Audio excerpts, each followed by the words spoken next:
Slew rate and methods to improve slew rate. First slew ரேட்னா என்னன்னு தெரிஞ்சுக்கோங்க. நம்ம வந்து ஒரு சர்க்கியூட் எடுத்து நம்ம கொடுக்குற இன்புட் எவ்வளோ சீக்கிரம் ஒரு அவுட்புட்டை கொடுக்குதுன்னு நம்மளுக்கு காமிக்கிறது தான் ஸ்லூ ரேட். ஓகேங்களா? ஸ்லூ ரேட் வந்து ரொம்ப இம்பார்ட்டண்ட் ஒரு ஆப்பாம் ஒரு ஐசி பொறுத்த வரைக்கும். இது எவ்வளோக்கு எவ்வளோ ஸ்லூ ரேட் அதிகமாக இருக்கோ அந்த அளவுக்கு அதோட ஸ்பீட் நல்லாயிருக்கும், அதோட ஸ்டெபிலிட்டி நல்லாயிருக்கும். நீங்கள் இந்த டெஃபினிஷன் பார்த்தா புரியும். Rate of change of output voltage per unit time அப்படின்னா அவுட்புட் எவ்வளோ சீக்கிரம் டைமை பொறுத்து சேஞ்ச் ஆகுது, நம்ம இன்புட் சேஞ்ச் பண்ணுன்றது தான் இதோட சிம்பிள் டெஃபினிஷன். நீங்கள் அது எப்படி நீங்கள் ஸ்லூ ரேட்டை செக் பண்ணலான்னா ஜஸ்ட் ஒரு ஆப்பம் எடுத்துக்கோங்க. LM741 ஒரு ஆப்பம், நார்மல் ஆப்பம் எடுத்துக்கோங்க. அதை எடுத்துக்கிட்டு ஒரு ஃபங்க்ஷன் ஜென்ரேட்டர் ஒரு சிஆர்ஓ வச்சு செக் பண்ணிங்கன்னா நீங்கள் ஃபங்க்ஷன் ஜென்ரேட்டரில் வந்து நீங்கள் ஃப்ரீக்வன்சி மாற்றும் போது உங்களுக்கு சிஆர்ஓவில் வந்து வேவ் சேஞ்ச் ஆகும்.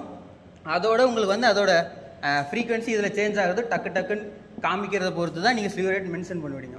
நெக்ஸ்ட்டு ஒருவேளை உங்கள் ஆப்பாமோட உங்ககிட்ட இருக்க ஆப்பம் வந்து ஸ்லீவ் ரேட் கம்மியாக இருக்குது, பட் ஆனால் நான் இன்க்ரீஸ் பண்ணணும் அப்படின்னும் போது உங்களுக்கு சில ட்ரிக்ஸ் மாதிரி இருக்கும். ஃபஸ்ட்டு ட்ரிக் வந்து நீங்கள் ஒன்று எடுக்கும் போது ஹை ஸ்பீட் ஆப்பாமல் எடுத்துடணும். இல்லைன்னா நீங்கள் நார்மல் ஆப்பாமல் எடுத்துக்கிட்டீங்கன்னு வச்சுக்கோங்களேன். ஃபர்ஸ்ட்டு செக் பண்ண வேண்டியது வந்து இன்புட் பயாஸ் கரண்ட். நீங்கள் இன்புட் பயாஸ் கரண்ட் அதிகமாக கொடுக்கும்போது உங்களுக்கு வந்து ஒரு ஆப்பமோட ஸ்லூ ரேட் அதிகமாக இருக்கும்.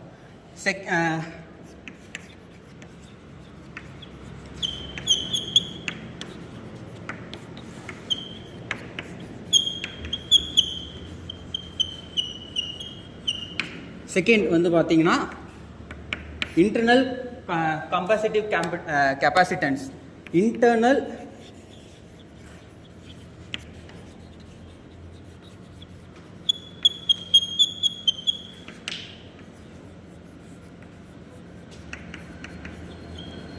இந்த இன்டர்னல் காம்பன்சேட்டிவ் கெப்பாசிட்டன்ஸ் எப்படின்னா நம்ம ஒரு சர்க்கியூட்டில் எத்தனை கெப்பாசிட்டரை எப்படி அரேஞ்ச் பண்ணுறோன்னு இருக்குது. நீங்கள் இப்போ வந்து ஒரு கெப்பாசிட்டரை ஒரு 4 கெப்பாசிட்டரை லைனாக அரேஞ்ச் பண்ணிங்கன்னா உங்களுக்கு வந்து ஸ்டெபிலிட்டி நல்லாயிருக்கும், உங்களுக்கு கிடைக்கிற அந்த அவுட்புட் வேவ் ஃபார்ம் சூப்பராக இருக்கும். பட் ஆனால் ஸ்லீவ் ரேட் ரொம்ப கம்மியாக இருக்கும். இதே நீங்கள் ஒரு 4 கெப்பாசிட்டர் எடுக்கிறீங்க, 2 கெப்பாசிட்டர் வந்து சீரிஸாகவும் 2 கெப்பாசிட்டர் வந்து பேரலாகவும் கனெக்ட் பண்ணும்போது உங்களுக்கு ஸ்டெபிலிட்டி டவுன் ஆகும். பட் ஆனால் உங்களோட சர்க்கியூட்டோட ஸ்லீவ் ரேட் வந்து ரொம்ப என்ஹான்ஸாக காமிக்கும். நெக்ஸ்ட் இந்த ரெண்டுத்துக்கும் ஒரு காமனான இது இருக்குது.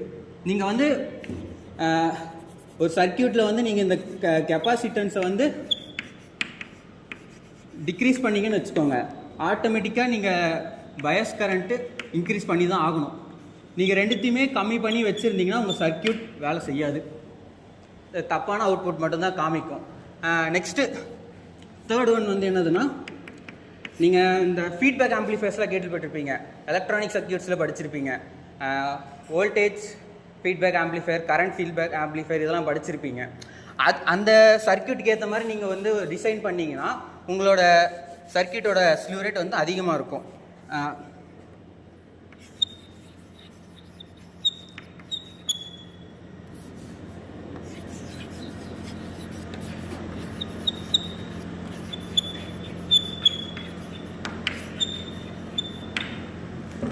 நெக்ஸ்ட்டு ஃபோர்த்து திங் என்னென்னா, உங்ககிட்ட இருக்கிற ஆப்பாம் ஸ்லோ தான், அதால் ஸ்லீவ் ரேட் அவ்வளோவா தர முடியாது. நீங்கள் சர்க்கியூட்டையும் யூஸ் பண்ணி பார்த்துட்டீங்க, உங்களால் சர்க்கியூட் வச்சு ஸ்லீவ் ரேட் இன்க்ரீஸ் பண்ண முடியல. அப்படின்னா இருக்கிற ஆப்பாம்லேயே ஒரு நல்ல இந்த சிலிக்கான், இந்த ஜெர்மனியம் அந்த மாதிரி காம்போனண்ட்டால் செஞ்சப்பட்ட ஆப்பம் எடுத்துக்கிட்டிங்கன்னா அது வந்து அதால் முடிஞ்சாலும் இன்னும் கொஞ்சம் ஸ்லீவ் ரேட் இன்க்ரீஸ் பண்ணும். லைக் இந்த கேலியம் ஆர்சனேட், சிலிக்கான் ஜெர்மியம் காம்பினேஷன், இந்த மாதிரி காம்பினேஷனில் இருக்க ஆப்பாம் எடுத்திங்கன்னா உங்களுக்கு வந்து ஸ்லீவ் ரேட் அதிகமாக இருக்கும். நெக்ஸ்ட்டு ஃபிஃப்த்து திங், உங்களால் நீங்களே வேணால் சர்க்கியூட்டை கூட டிசைன் பண்ணலாம். எக்ஸாம்பிளுக்கு நம்ம எக்ஸ்பெரிமெண்ட்டில் இருக்க ஸ்கிமிட் ட்ரிகர் எடுத்துக்கோங்க. It's a perfect example of how to increase the slew rate. அதோட டிசைன் பொறுத்த வரைக்கும் 2 கெப்பாசிட்டர் வந்து சீரிஸாக இருக்கும். நெக்ஸ்ட் 2 ரெசிஸ்டர் வந்து பேரலாக இருக்கும். இன்பிட்வீனில் ஒரு கெப்பாசிட்டர் வந்து கனெக்ட் ஆகிருக்கும். இந்த கனெக்ஷன் பேர் தான் ஸ்கிமிட் ட்ரிகர் கனெக்ஷன். இந்த கனெக்ஷன் மூலயமா தான் உங்கள் ஆப்பாமோட ஸ்டெபிலிட்டியும் மெயின்டைன் பண்ண முடியுது, அதோட ஸ்லீவ் ரேட்டையும் மெயின்டைன் பண்ண முடியுது. அவ்வளோதான், டாபிக் ஓவர். யாராவது எதாவது கொஷின்ஸ் எதாவது கேட்குறீங்களா?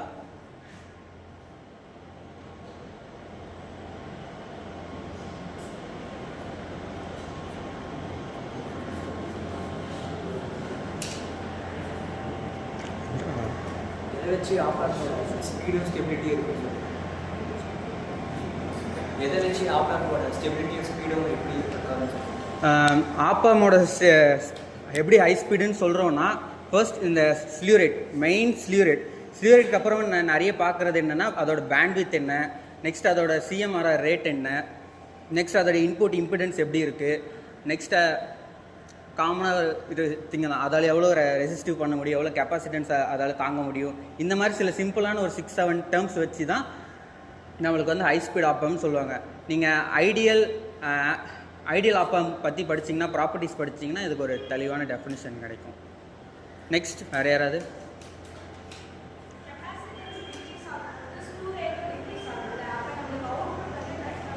சவுண்டு கேட்கல.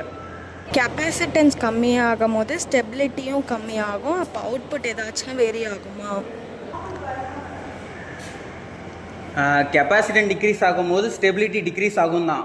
பட் நம்மளோட ஸ்லியூரேட் எப்படி இன்க்ரீஸ் ஆகிறதுனால நம்மளோட அவுட்புட் வந்து எந்த டிஸ்டர்பன்ஸும் இல்லாமல் கரெக்டான அவுட்புட் வரும். அதை பற்றி எதுவும் பயப்பட தேவையில்லை.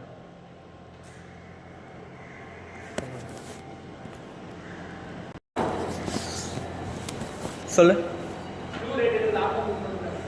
இல்லை, நிறைய காம்பனன்ட்ஸ்க்கு இருக்குது. ஆப்பம்ன்றது நம்ம இப்போ டெய்லி பேசிஸில் யூஸ் பண்ணுறதுனால நான் ஆப்பம்னு எக்ஸாம்பிள் வச்சு சொன்னேன்.